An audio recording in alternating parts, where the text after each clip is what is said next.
That's enormous quantities. The population swelled. Demand soared.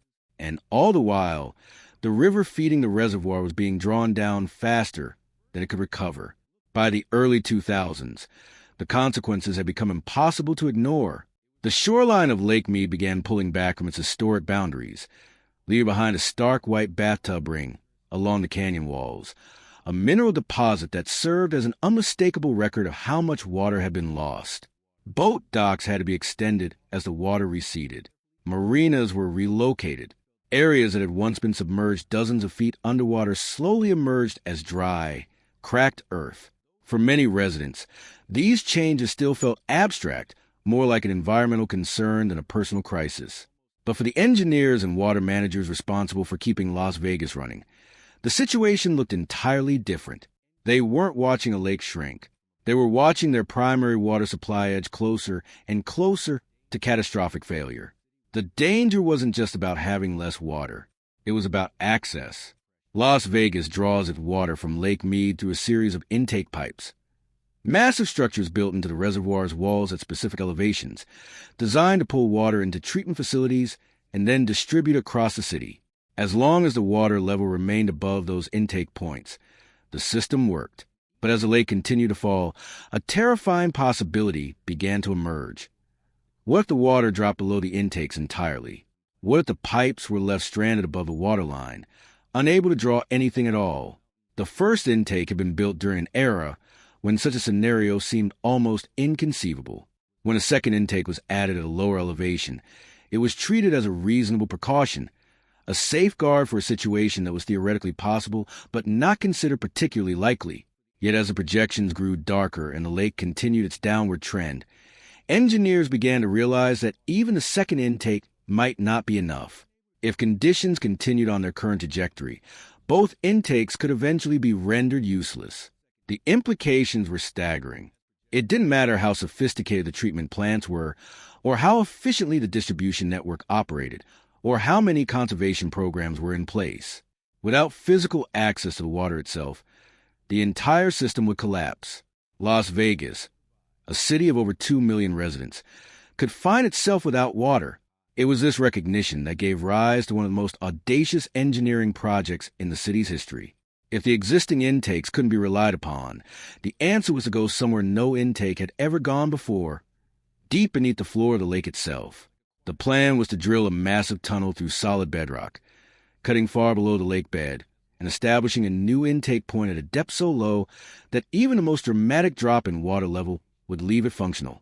In concept, the idea was straightforward. In execution, it was extraordinarily complex and dangerous. The work involved boring through ancient geological formations that had never been touched by human engineering.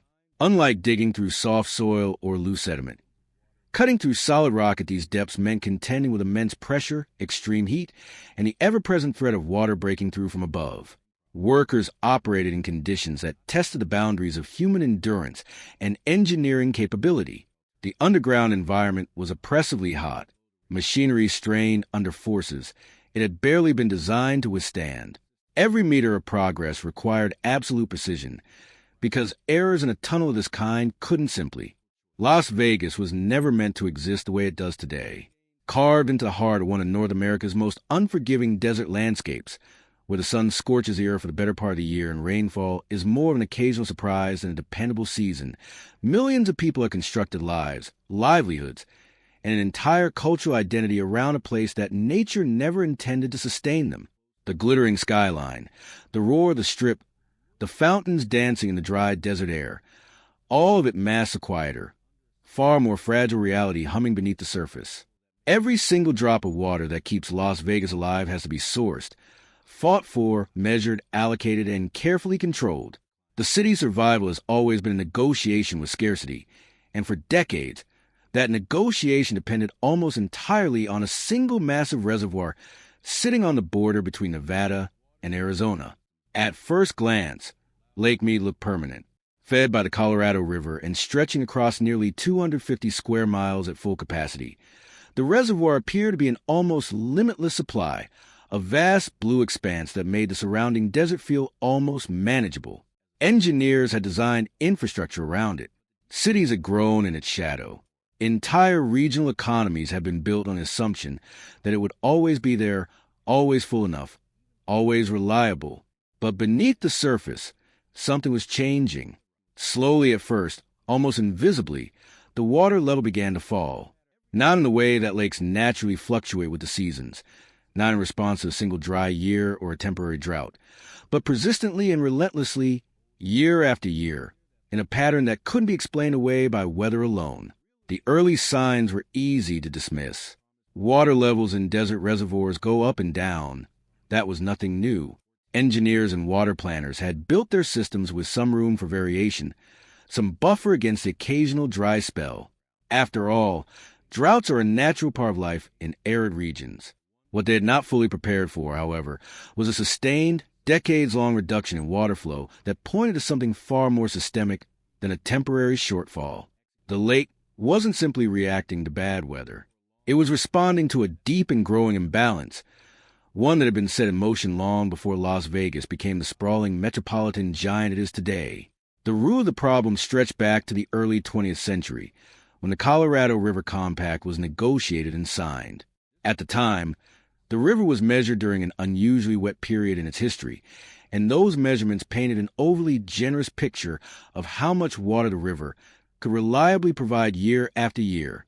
Based on that data, allocations were drawn up, legal agreements dividing the river's flow among 7 western states. The numbers promised more water than the river, under average conditions, could actually deliver. For a while, this didn't seem to matter. The reservoir was full, demand was manageable, and the gap between what was promised and what was real remained comfortably hidden beneath the waterline. Then Las Vegas began to grow.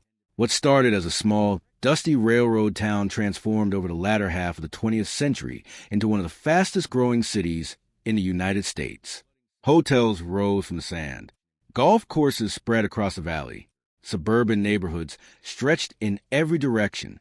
Tens of millions of tourists flooded in each year, filling pools and hotel rooms and casino floors that all require water. Not occasionally, but constantly and in enormous quantities. The population swelled. Demand soared. And all the while, the river feeding the reservoir was being drawn down faster than it could recover. By the early 2000s, the consequences had become impossible to ignore. The shoreline of Lake Mead began pulling back from its historic boundaries, leaving behind a stark white bathtub ring along the canyon walls, a mineral deposit that served as an unmistakable record of how much water had been lost. Boat docks had to be extended as the water receded. Marinas were relocated.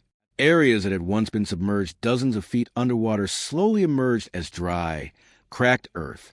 For many residents, these changes still felt abstract, more like an environmental concern than a personal crisis.